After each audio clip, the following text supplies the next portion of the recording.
É disso que se trata, com Carlos Andreasa. E o Carlos Andreasa está entre nós agora para comentar mais essa notícia. Agora tem rachadinha no governo estadual, Andreasa. Boa tarde.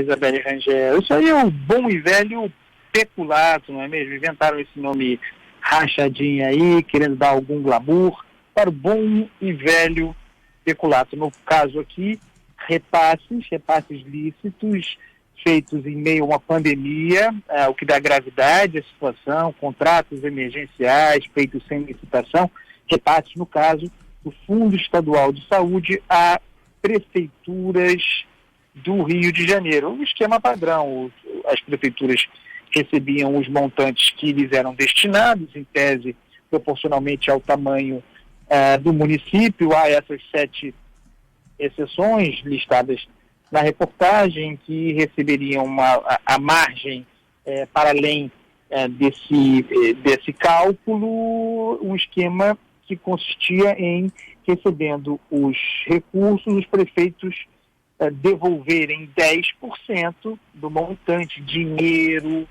destinado aos fundos municipais para o combate à pandemia, para a existência de leitos, para a compra de equipamentos, de insumos, dos materiais mais básicos para o atendimento da população.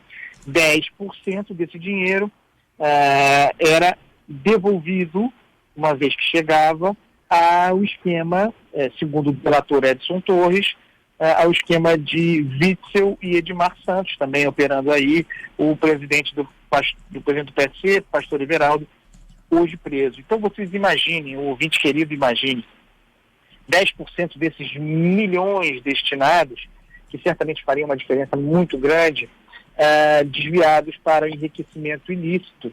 O que significa dizer, e não é hipocrisia, que pessoas morreram, deixaram de ser salvas, porque dinheiro destinado de novo, com menos controle, uma janela mesmo de oportunidade escancarada para que vagabundos operassem.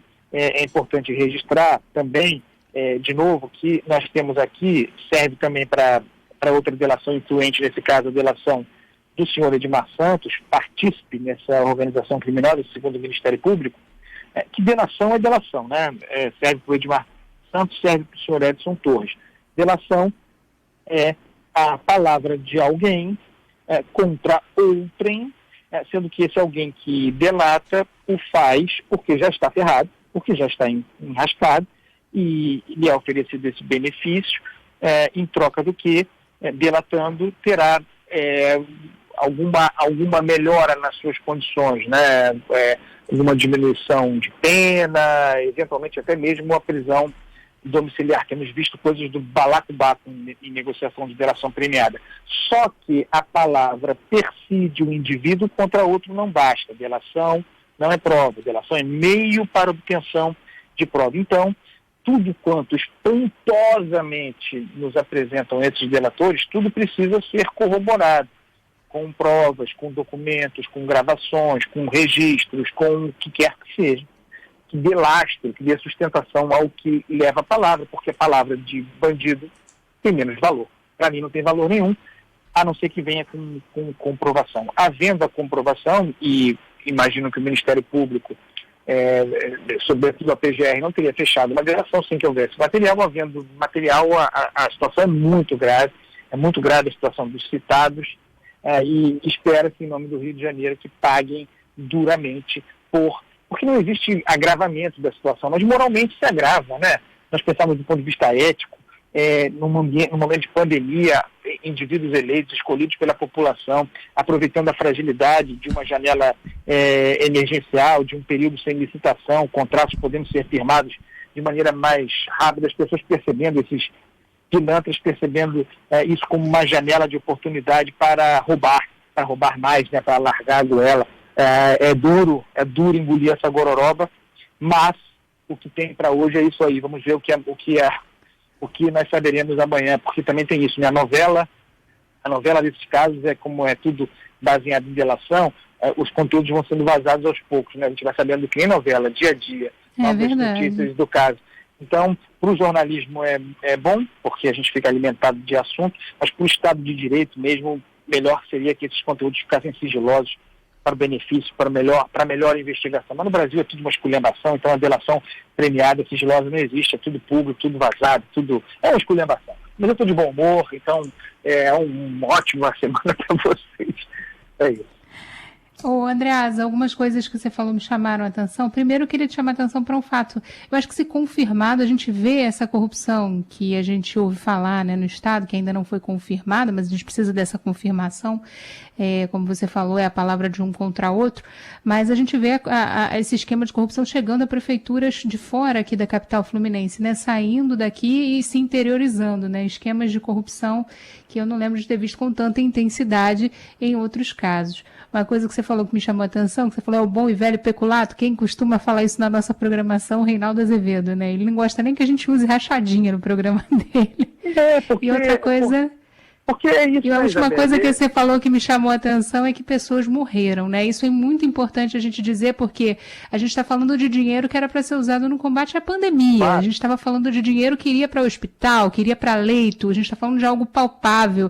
A gente não está falando de algo que está na nuvem, que está voando, que os bilhões estão sumindo e não tinha destino. A gente está falando de um dinheiro que estava ali voltado para salvar vidas, né? E que a gente vê que foram para o esgoto, né? Para toda essa corrupção, pelo menos é o que se apresenta até agora e que ainda carece de confirmação, como você bem lembrou. A gente viveu tanta coisa, Isabelle, nesses últimos meses, né, sob a chaga dessa peste, dessa pandemia, que é humano que nós quase que nos anestesiemos, né? Nós ficamos amortecidos, de modo que a gente viveu tanta coisa, inclusive tanta perplexidade aqui no Rio de Janeiro, com a revelação gradual desses esquemas de corrupção, que de repente a gente se depara com uma situação como essa e trata quase banalmente, né, como uma coisa normal, porque tem sido assim no Rio de Janeiro nos últimos anos, nas últimas décadas, mas não é. A gente precisa fazer o marco da gravidade aqui. A coisa foi crescendo, a corrupção entranhada entre nós, que a pandemia, um negócio sem precedente, um troço que acontece uma vez por século, e olhe lá, sabe, a gente olha para isso e percebe que essa excepcionalidade serviu também como convite para que os bandidos roubassem ainda mais.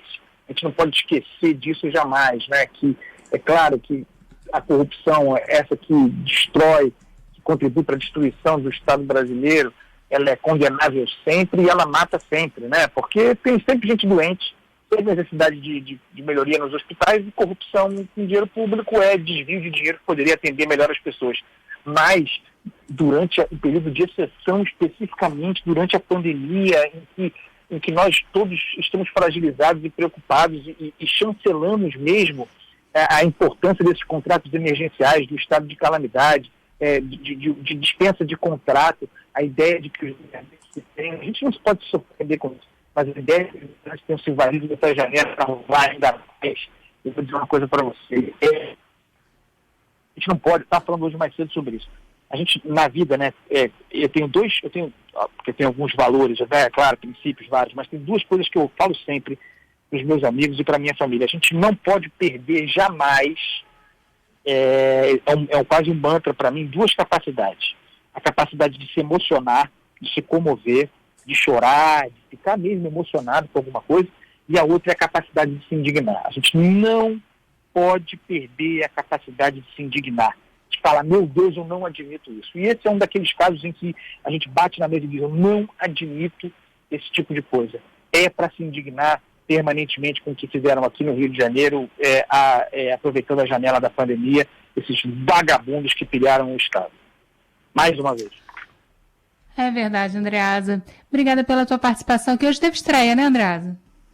Ô, Isabelle, sabe que o Ivan Brandão, nosso parceiro, meu parceiro de podcast, disse que eu estou trabalhando mais que o garçom do Zeca Pagodinho. Meu Deus do céu. Olha, mas eu vou ter que confessar que eu também fiquei surpresa. Eu falei, meu Deus, mas a Andreasa vai voltar mais uma vez na nossa programação. Estou impressionada com o seu volume de trabalho, assim, o quanto esse homem trabalha nessa rádio. Mas eu preciso desse emprego, né, Isabelle? Tem que pagar o esquinho das crianças e me chamaram agora, então, todo dia às 16 horas, 16h05, no novo Alta Frequência, ao vivo, assim, uma segunda edição da coluna Tem Metro. Estou feliz, me chama que eu trabalho, Isabelle Rangel, é isso aqui.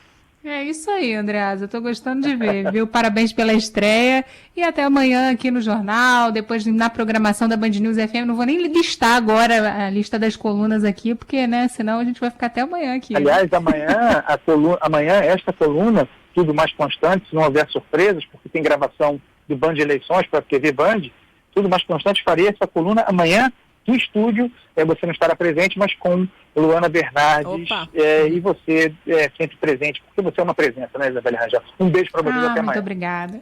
Até amanhã, Andreasa. Tchau, tchau.